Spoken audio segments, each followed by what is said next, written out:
Hello friends, good morning, শুভ সকাল সবাইকে। কেমন আছো সবাই?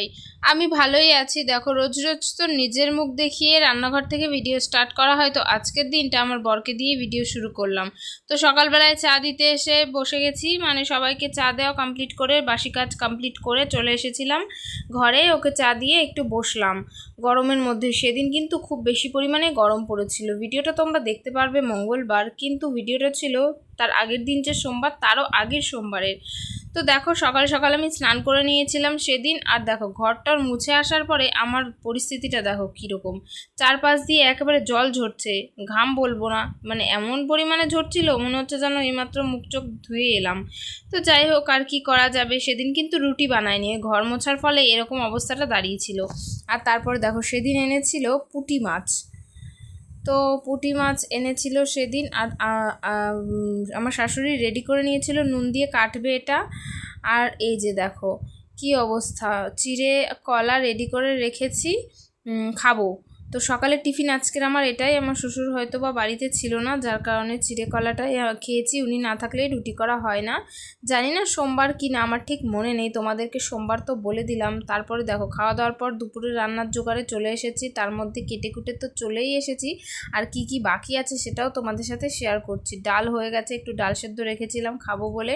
তারপরে লেবুটাও কেটে নিয়েছি দেখো, কারণ লেবু তো পরে আমাকে কাটতে হবে, এই জন্য আগে যখন সব কাটি সেই সময় কেটে এনেছি। আর মাছটা কাটার পরে এরকম অবস্থা। মাছের পেটটা নাকি একদমই ভালো ছিল না, আমার শাশুড়ি মা যেটা বললো। আমি তো খাইনি পুঁটি মাছ।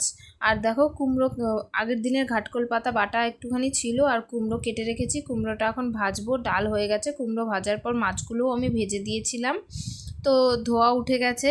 এবার রান্নার জন্য বলছি, মাছ ভাজার জন্য চিমনিটা চালিয়ে দিলাম। আছে যখন চালাবোই বা না কেন। তারপরে দেখো, কুমড়ো ভাজাও কিন্তু আমার ফটাস করে হয়ে গেছে। আর ভাতের জন্য জল রেডি করা আছে, এখনও বসানো হয়েছিল না, তো এবার আমি বসিয়ে দিয়েছি। এবার দেখো, মাছ ভাজার জন্য কড়াই তেল দিয়ে দিয়েছি। এবার মাছগুলো একে একে আমি ভেজে নেব। তারপর আমার কাজ মোটামুটি প্রায় রান্নাঘরের শেষ। রান্নাঘর থেকে বিদায় নিয়েছিলাম মাছগুলো ভাজার পরেই, আর শুধু মাছের ঝোলটাই বাকি ছিল। তারপর দুপুরবেলা খাওয়া দাওয়া করে ঘুমিয়ে পড়েছিলাম। আর ঘুম থেকে ওঠার পরে ভাবলাম, অনেক দিন তো ঘুম থেকে ওঠার পরে ভিডিও করা হয় না, তো চলো ঘুম থেকে ওঠার পরেও তোমাদের সাথে একটু ভিডিও শেয়ার করি যে আমি কি করি। দেখো, গেট দিয়ে বেরিয়ে গেলাম। তার আগে কিন্তু জামা কাপড় যদি থেকে থাকে, যেগুলো ছিল, হয়তো ছিল না, শুকিয়ে গেছিলো, সেগুলো তুলে নিয়েছিলাম। তুলে নেওয়ার পরেই আর কি সিঁড়ি, দেখো এই যে সিঁড়ি দিয়ে আমার শ্বশুরবাড়িতে তো লোহার সিঁড়ি, তো সিঁড়ি দিয়ে উঠে গেছিলাম। আর নারকেল গাছটা দেখেছো, পড়েছে তো পড়েই আছে, কাটানোর লোক পাচ্ছে না, এই জন্য এভাবেই পড়ে আছে। তো এখন আমি ভয়েস দিচ্ছি, গাছে কিন্তু একটাও আম নেই। তখন কিন্তু দেখো কতগুলো আম থেকে গেছিলো। ওই পাশেও রয়েছে পাতার ফাঁকে, আর এই যে দেখো রয়েছে নিচেও দুই একটা রয়ে গেছিলো। তো যাই হোক, এখন কিন্তু গাছে আর একটাও আম নেই। যা আম ছিল সব পেড়ে নিয়েছে, একটা কি দু তিনটে হয়তো বা রয়ে গেছে। আর দেখো, এই যে ড্রামের পরে জল থাকে, বৃষ্টির জল, আমার না এটা ফেলতে খুবই ভালো লাগে, কেন জানি না। সবসময় এসেই আগে ড্রামের জলটাই ফেলি। আর এইখানে দুটো গাছ একসাথে রাখা, তো সেই কারণে জানি না 3-4 রকমের কালারের ফুল দেখতে পারি। তো গোলাপ ফুলই। আর এই গাছটাতে তো এখন কিছুদিন ধরে, এটা হয়তো বর্ষাকালেই ফোটে। আগের দিন অনেকগুলো ফুটেছিল, কিন্তু এখন মাত্র একটাই দেখতে পেলাম। তো চারপাশটা একটু দেখাচ্ছিলাম যে চারপাশে কি আছে দেখো। এরপর সন্ধ্যেবেলা ঘরেও চলে এসেছি। ঘরে চলে আসার পরে মুড়ি খেয়েছিলাম। তো মুড়ির সাথে একটা মিষ্টিও খেয়েছিলাম। তো মুড়িটা খাওয়ার পরে মিষ্টিটা দেখালাম, আমার নাকি মিষ্টি খেতে বারণ। তো কী আর করবো, সন্ধ্যাবেলা টিভি দেখছিলাম, এই সিরিয়ালের একটা দিচ্ছিল, তো টিভি দেখছিলাম যেহেতু তাই। এই সিরিয়ালটা জানি না কখন হয়, তো দেখো ওইটা টাইম দেখাচ্ছে, ওইটা দেখি না আমি। চলে এসেছি রান্নাঘরে রাত্রের খাবার গরম করতে, আর একটু রুটি বানাবো আমার জন্য। ভেবেছিলাম প্রথমে শুধু আমার জন্যই বানাবো, তো একটু ভাত কম পড়ছে, এবার ভাত রান্না করতে হবে। ভাত আমার শাশুড়িই করে, বাটিতে করে, তো আমি উপর দিতে পারি না বাটিতে।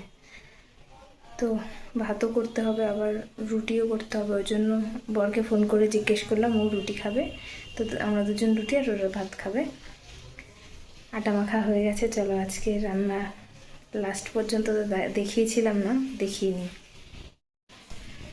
হাতা দিয়েই ঢাকা আছে। যাই হোক, পুঁটি মাছের ঝাল করেছে, ঝাল না চচ্চড়ি কি বলে যায় না, শুধু খালি আর কি, ধনে পাতা দিয়ে। আর এটা কালকের কাচকি মাছের ঝিঙে বেগুন দিয়ে তরকারি। বের করে রেখেছে, আমার শাশুড়ি খাবে হয়তো। আর ডাল কুমড়ো ভাজা তো জানোই, আর নতুন করে দেখানোর কিছু নেই। এই যে 5টা রুটি করতে গেছি তো একটা বেশি হয়ে গেছে। যাই হোক 6টা রুটি করে নিই এখন।